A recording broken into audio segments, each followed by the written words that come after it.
just because you've had that thought, right? Just because you've had that idea or you've jotted down that note doesn't necessarily mean that you should be pursuing it, right? It doesn't necessarily mean that you should be accomplishing absolutely everything that comes across your inbox, that comes across your voicemail, or that just pops into your head. We need to be selective. And so what I often tell people is it's not necessarily about getting more things done in a given day or in a given week.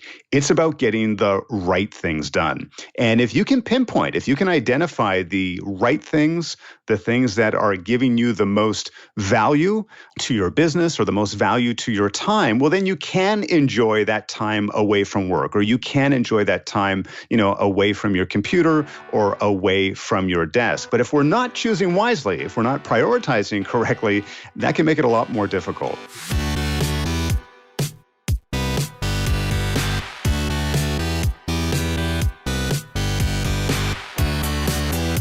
You're listening to The Successful Bookkeeper with your host, Michael Palmer. Listen each week as inspiring guests share their secrets of success to help you increase your confidence, work smarter, and build a business you love. This episode of The Successful Bookkeeper is brought to you by PureBookkeeping.com, the proven system to grow your bookkeeping business.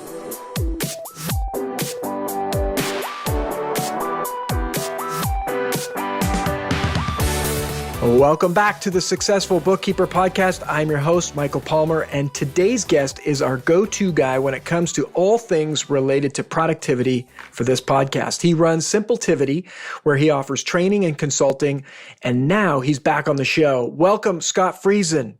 Hey, Michael, glad to be back on the podcast. Well, it's great to have you, and I know our listeners love hearing from you. They always get a productivity boost or improve how they do things. They're able to work a lot smarter and get more done and have less stress. And that's your promise to the world, isn't it? That's exactly it. The name Simple Productivity, as it suggests, a combination of simple and productivity. My goal is to help people to get more out of their day, to get more out of their schedule, and to get more out of their business, but to try and keep it simple at the same time. I honestly believe that we are all at our effective best when we keep things simple. So that's my aim. I think you're accurate, and I think bringing simplicity to anything, we live in a very complex world, it seems, at times, and I think a lot of that is just so many different apps, so many different tools we can use. The world is moving so quickly, but yet if we just stop, take a look around, we're still human beings. We still breathe, we still eat, we still have family members, all that good stuff. So bringing simplicity to your life, I think, is super important. And hey, what a perfect time, like any time, to bring a little more simplicity to our life. Now, before we jump into everything, Scott, for those that haven't had an opportunity to listen to your episodes in the past, please share a little bit of your backstory for the listener. Sure. So I started my career in the software and technology industry, and I was a software product manager for a number of years. And for those who may not be familiar with that title, a software product manager is basically managing the life cycle of one or more software applications. So that's everything from, what are the new features are we going to be including in the next release? What new products, what new services are we going to be providing to our customers or potential customers? And you're dealing a lot with deadlines and very tight milestones as you're dealing with a variety of different stakeholders. And something that I found over my time as a product manager is that I'd have a number of my coworkers, a number of my colleagues come to me and say, Scott, you seem to really have it all together. You rarely miss a deadline. You and your team seem to always be on top of everything. You've got really good communication. How do you do it? And I found myself sort of taking people off the side of my desk and teaching them some of the things that I had learned, also some of the things that I had developed myself to stay on top of all of my tasks and manage all of my projects. And, I found found myself enjoying this so much, teaching others and helping people do this. I decided to branch out and start teaching people how to be more productive, how to manage their time a little more wisely. And that's what led me to where I am today as a coach, as a consultant, as a productivity specialist here with Simpletivity. Beautiful. And you've worked with a lot of bookkeepers as well. I have. I've had a real pleasure to work with a number of bookkeepers, both across Canada and the U.S., speaking at a number of conferences and delivering webinars and training. So, I really feel a strong bond, a strong kinship with the bookkeeper community. Really thankful for their support, but I think it also shows that it really has struck a nerve, in an industry which has a lot of deadlines, a lot of customers, a lot of commitments, a lot of things going on where my type of training and my type of help can really benefit those types of businesses. Yeah. And, it's interesting when it comes to the life of a bookkeeper. There's a couple of things that I've heard and people mention, and they've been called workaholics.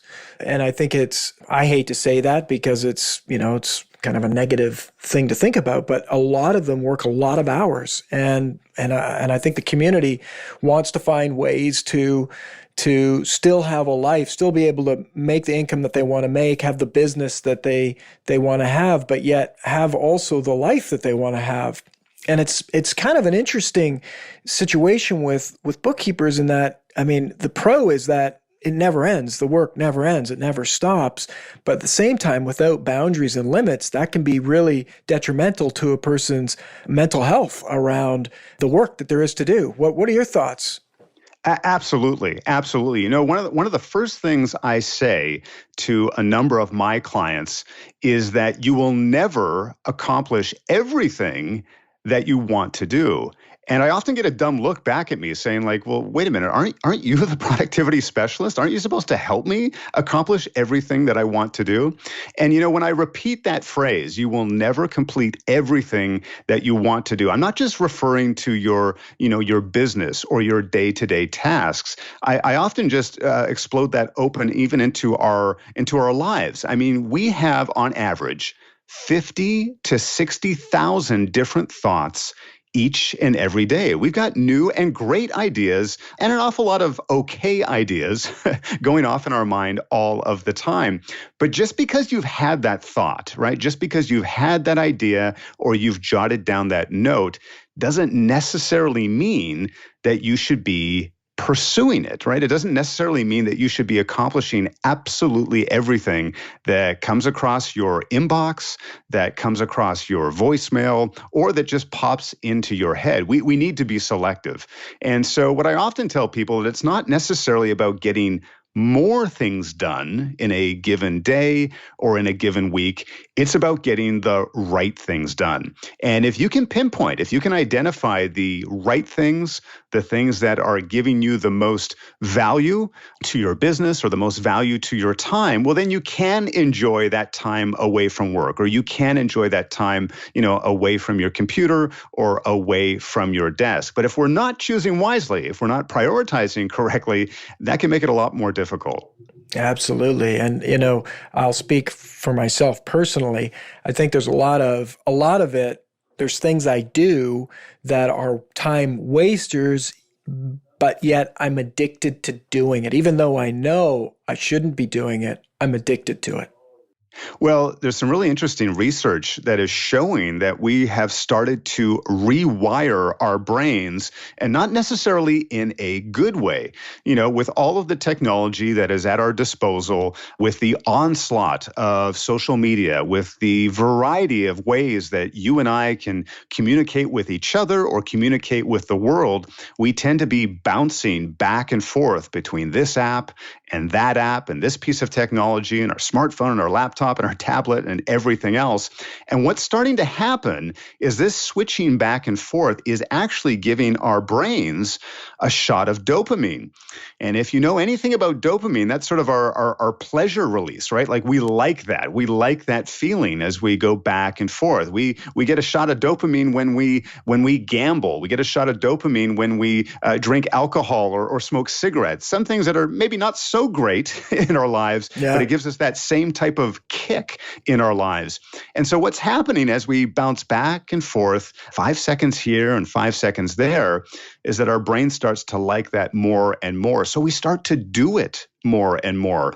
And of course, a serious problem that a lot of us are facing is the ability to focus on a particular piece of work, or maybe just to focus on a particular conversation for a specific period of time. So yeah, we have to be careful because we're starting to reward our brain by going back and forth and not really engaging with some of our most important work.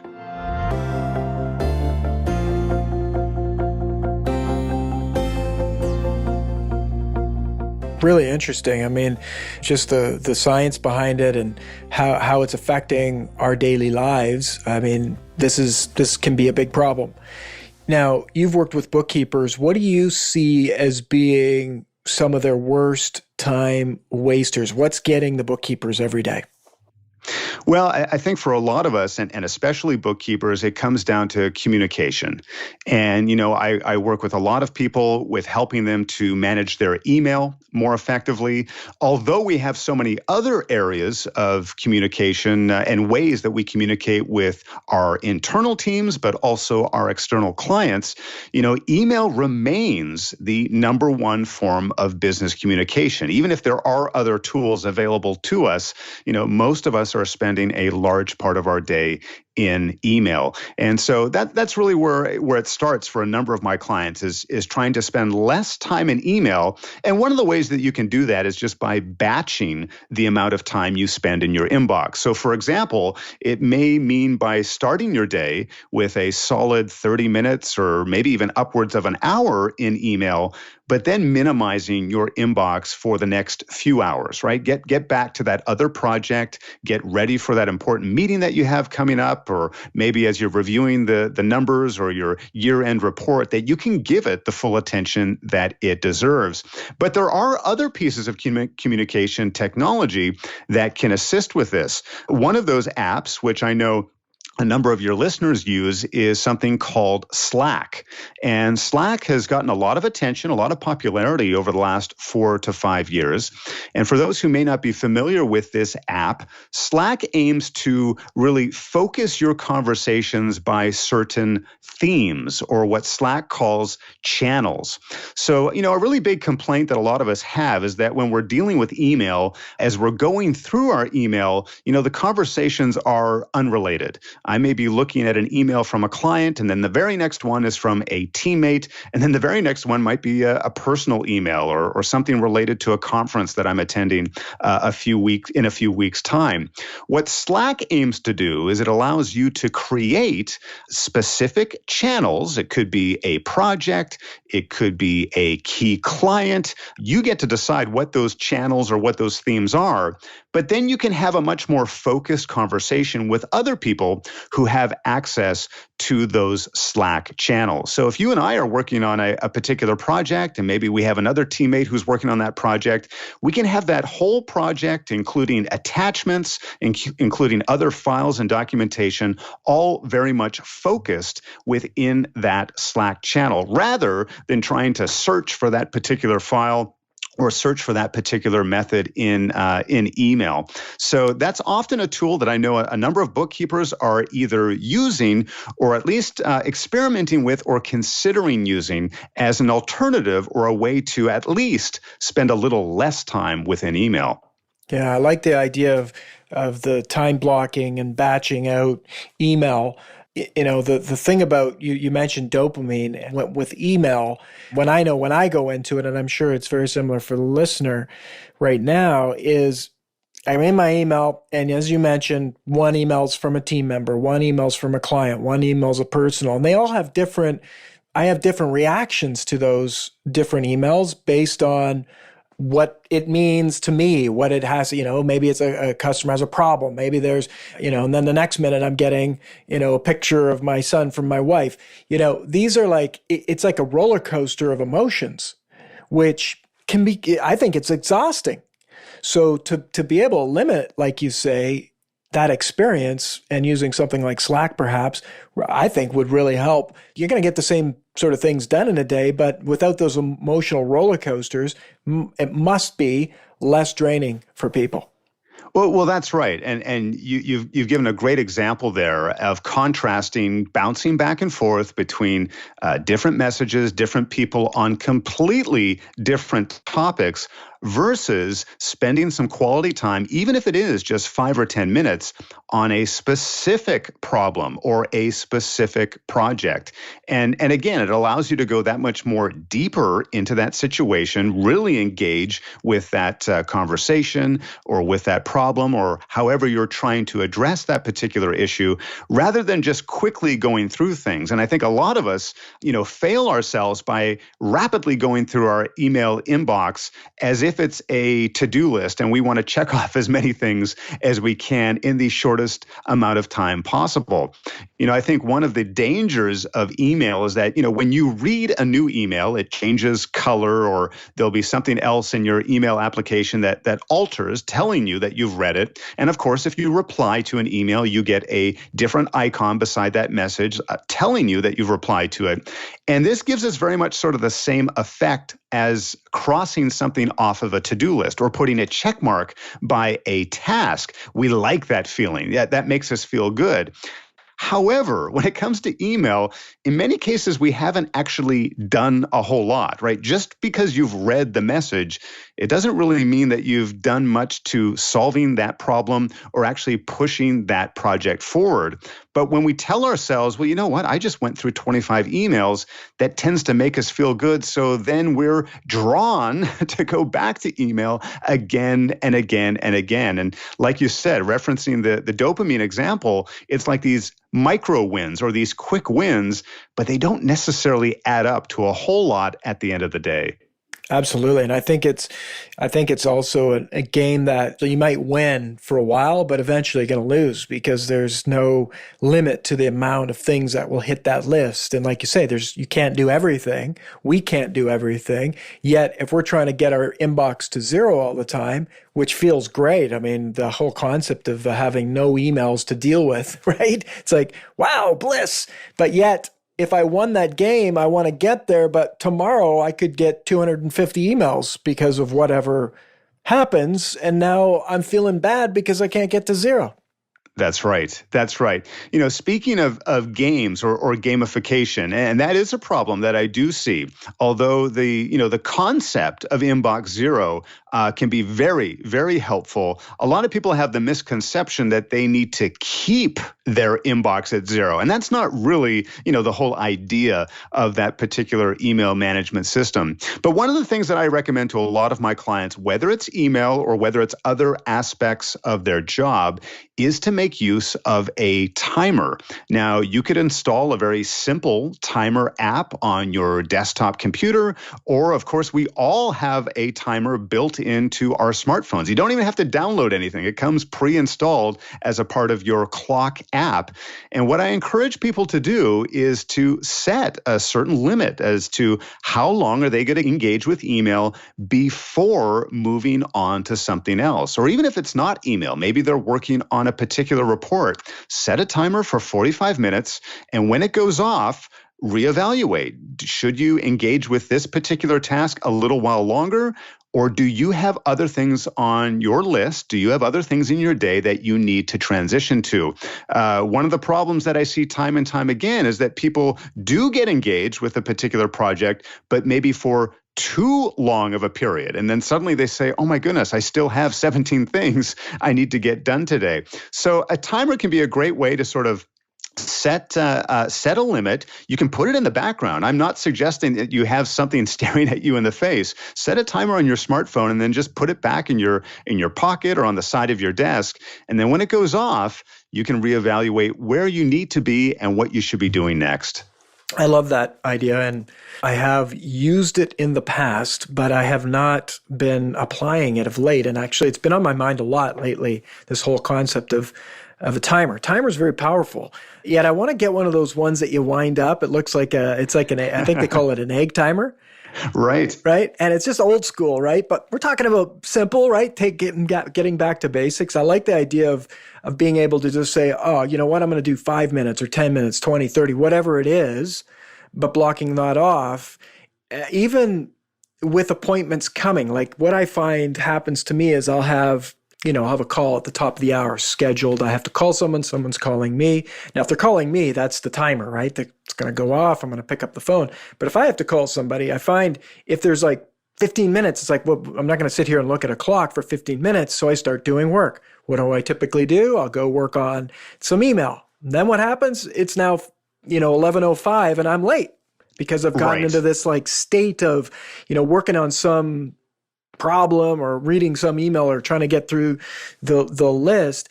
So I like the idea of it being able to keep myself in check, but as well be able to set something where I'm going to, as you say, work on something for a set point of time and then change it up. Is there an optimal time for doing certain things?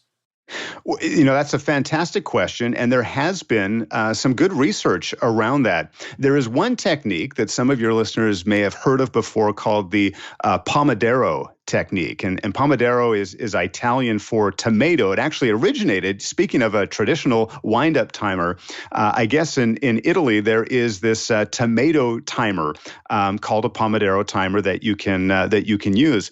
And a traditional Pomodoro length is 25 minutes that you select ahead of time. What project or what task are you going to engage with? You set the timer for 25 minutes, and then you do everything that you can. You give it its full attention for that length of time before the timer goes off. Now, to sort of complete that cycle, you're supposed to take a few minutes break, right? Take something maybe 3 or 5 minutes to stand up or walk away from your desk for a moment, and then come back and engage for another 25 minutes.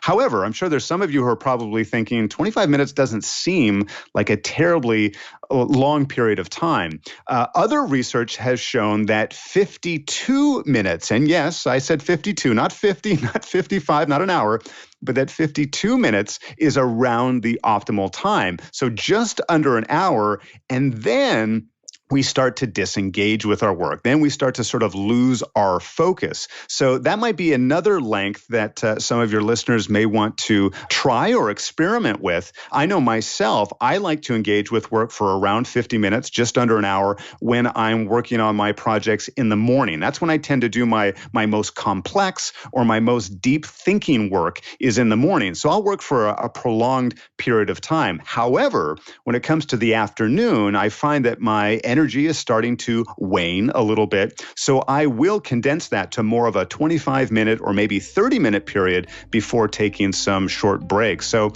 it's worth, maybe experimenting with those two numbers and then finding which one works best for you. I like it.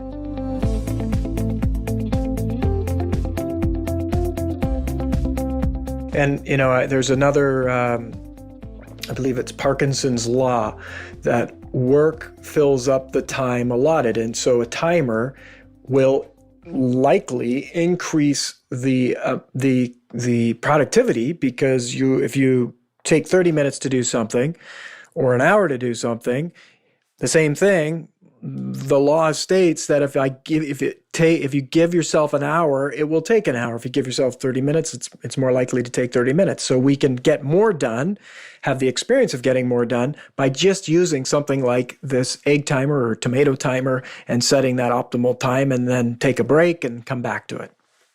That's absolutely right. And I know that there's probably some people listening to this who are thinking, working with a timer sounds restrictive. I know when I introduce this to a number of my clients, a lot of them are a little skeptical, because they think, that just sounds really restrictive. It doesn't seem free-flowing that I can go from this thing to that thing and be more intuitive with my work.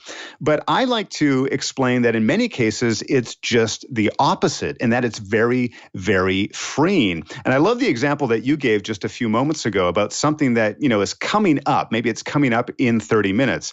Well, instead of glancing at the clock, instead of glancing at your wristwatch or your smartphone every couple of minutes to see if that time has come or not, you can set the timer and get completely lost. And I mean lost in a good way, get completely lost in your work, get completely focused on what you are engaged with. Some people may recall that many years ago, there was a TV infomercial. I think it was a rotisserie chicken device where Ron Popeil would say, set it and forget it. Well, I think he's the one who coined that term. Well, I like to use that when it comes to working with a timer. You can set the timer and then forget it. Get completely engaged in your email, for example. Get completely engaged with the report that you're working on. Maybe even get completely engaged with the conversation that you're having. And then when the time is up, let the technology do the work for you. That is your reminder. And now you can decide what to do next. So I spend very little part of my day looking at a clock or even glancing at a clock. I let the timer do the hard work for me so I can get fully engaged with the work that's in front of me. That's cool. Well, I'm taking on the timer thing. Right after I have this conversation with you, I am going to order a timer.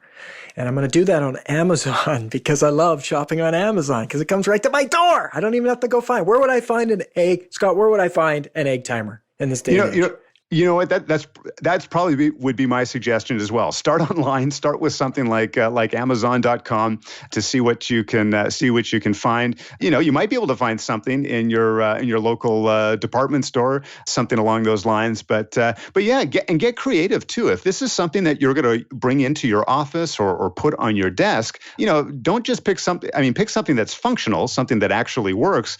But maybe spend a few bucks and pick something that you actually like to look at or that you're going to look forward to using going forward. Beautiful. Well, when I select it and I have it, I'm going to put it onto our Twitter feed and our Facebook page, and I hope the listener will do the same because I think this whole concept of we kind of landed on talking about this using a timer and time blocking and setting it and forgetting it.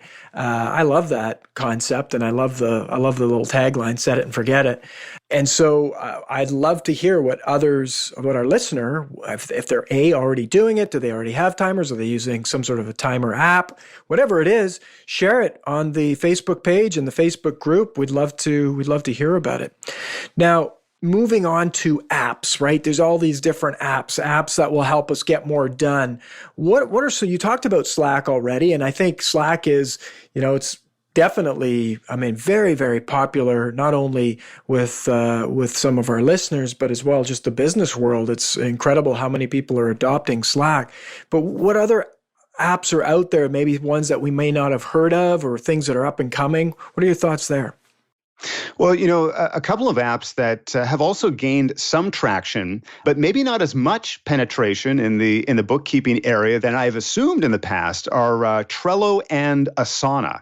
Trello and Asana are somewhat similar in that they're both in sort of the project management space. Their main objective is to help you to collaborate with others and help you to organize your information, organize all of your tasks so you can stay on top of all of your work. Now, there are some distinct differences between the two. Trello has a much more visual interface. So for those who maybe enjoy a more visual workflow, perhaps those who really enjoy putting Post-it notes up on a whiteboard or up on a blank wall and then moving them around, or really enjoy brainstorming on a whiteboard or a chalkboard, Trello might be a great solution or a great alternative for you. Asana is maybe a little bit more like a traditional to-do list or a traditional project management list.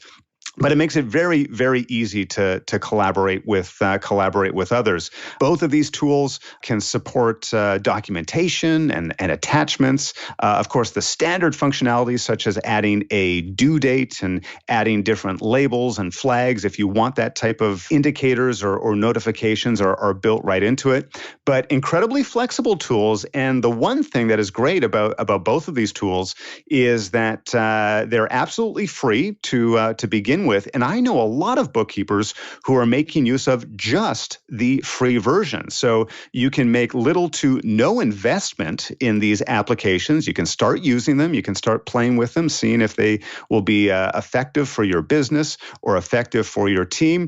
And of course, if you'd like to make use of some of the more advanced features, you can always upgrade to one of their more premium plans.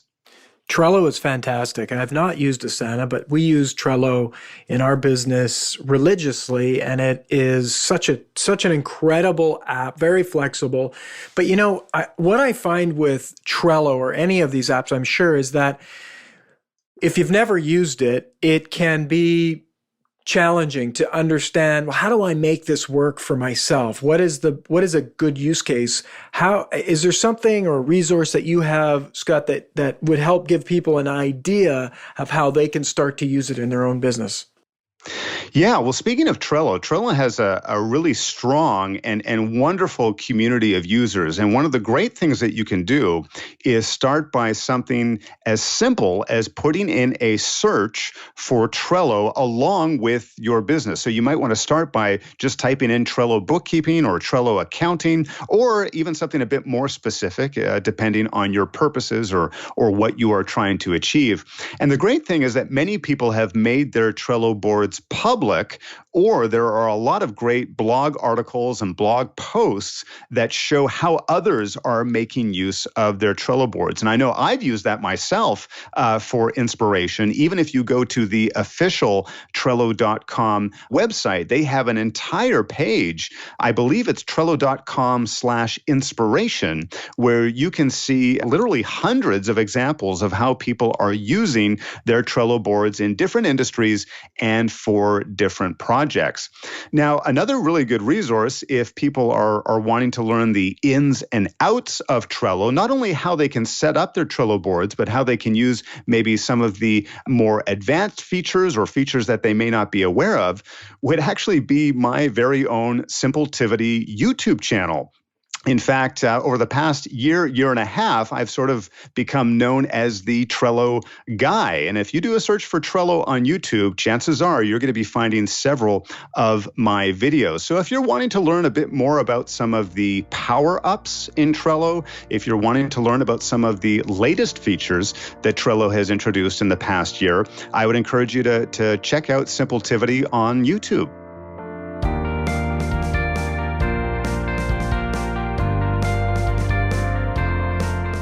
I think it's a cool app. It's like you say, it's free. I mean, if you haven't heard of it, you're listening, you haven't heard of it, it's definitely worth taking a look at, even just to manage a few of your own projects, personal. I mean, it is really, really helpful. I've enjoyed using it, and I think it's easy to use. But again, I think it's take that tip from Scott, go and watch how he's using it and how he's recommending to use it, because it can be overwhelming and you can end up with just a big mess of things. Spend a little bit of time, set your egg timer to 20 minutes and, watch a couple of videos on it before you get started. Perfect. So what else we got, Scott? There's, we're almost up out of time, but are there any other apps that you want to make sure people are taking a look at and paying some attention to? Maybe the last thing I'll leave you with is selecting a really good note-taking app or a note application. And, one of my recommendations is for people to use Evernote, or at least something like Evernote. Evernote is a very, very flexible tool for quickly capturing, whether it's a text note, whether it's a audio recording, which can then automatically translate that into text, whether you're taking pictures of things. Evernote makes it so easy for you to capture that information. And, I think one of the things that brings a lot of stress into our work lives is that we sort of keep all of these things on the top of our mind, or the weight of the world, it feels like, is on our shoulders because we haven't properly put those ideas or put those meeting notes or whatever it may be in a safe location, a location that we can come back to and review at a later time. So I really encourage people to select a good note-taking app. Evernote is a great great solution. Google Keep is also a very good solution, especially if you happen to be using other Google products like Gmail or Google Drive. But both Evernote and Google Keep, a great way so you can access your notes on any device, no matter where you are working. But again, the flexibility of it. I mean, one of the features that I love to show off with apps such as Evernote or Google Keep is that you can take a picture or scan in a picture of a document, or take a picture of a poster or something that you see when you're out away from the office. And these apps will automatically convert the text into searchable text. Not only can you pull that text into a separate note or into a separate text document, but then you can search for those images based on the text that is in that particular picture. So it makes it really, really easy to grab those pieces of information. And, what's quicker than recording a quick audio note, right? Sometimes we don't want to get out and use our thumbs to jot down 3 sentences. How about take just 5 seconds and speak directly into your smartphone, and you've got it. You've got that idea. You know where it is, and you can come back and review it later on in the day. It's beautiful. I'm a big user of Evernote. I have not heard of Google Keeper, so that's new for me. Curious to take a look. Now, it's kind of funny. My mother was out about 6-7 months ago, and she was talking into her phone, and I'm like, what are you doing? And she said, instead of typing this text message, I'm just clicking on the little tiny microphone, and it's doing the transcription for me into my text message. I'm like, that's cool. I didn't even know that I could do that. And I didn't know how good it was. And so I started using that about 7 months ago. And it's been incredible around just actually being able to get notes, text messages, emails. I can just talk into this thing. Now, this is an Apple phone. I'm not sure how it works on Android or any of the other ones, but on Apple, it's an incredibly useful tool just right there on the keyboard. Whether it's Evernote, whether I'm using email, whether I'm using a text message, just to get my ideas out, and then I can edit it from there. Yeah, the voice recognition technology has really come a long way. And I think it wasn't too long ago, maybe a couple of years ago, where you would find yourself having to make a revision for every third word or spelling mistakes. And I think those days are over. Yeah, whether you're an Apple user or whether you're an Android user, you still might find a particular word that they misinterpret, but it is amazing how accurate it has become. And yeah, it can make your life so much easier and so much more efficient.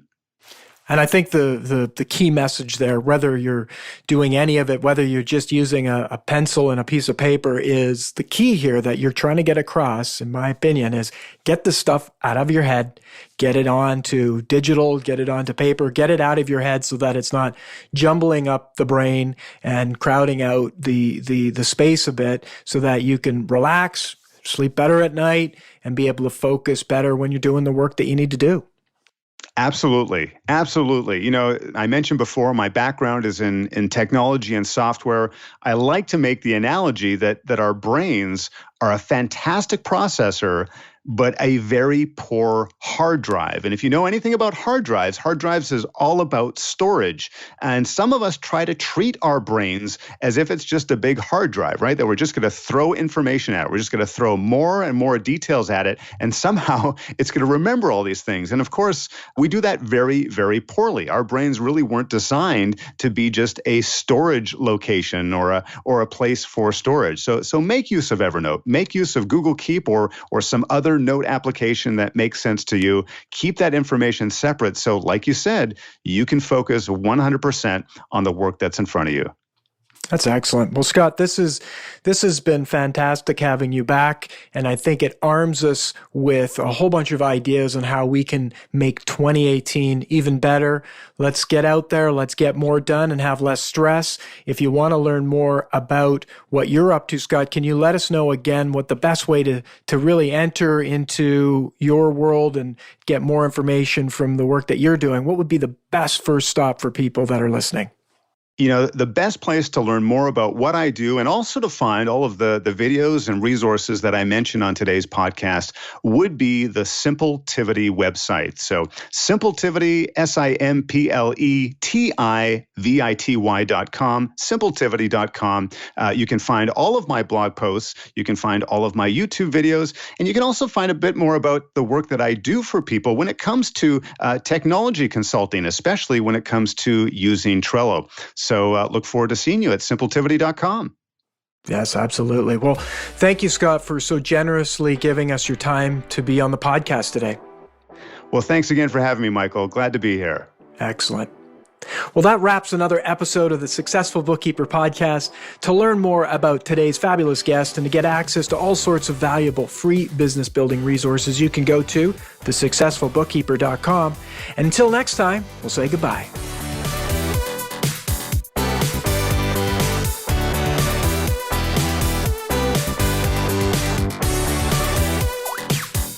You've been listening to The Successful Bookkeeper with Michael Palmer. For more information and to download the resources mentioned in this episode, please visit us at thesuccessfulbookkeeper.com. Thank you for listening.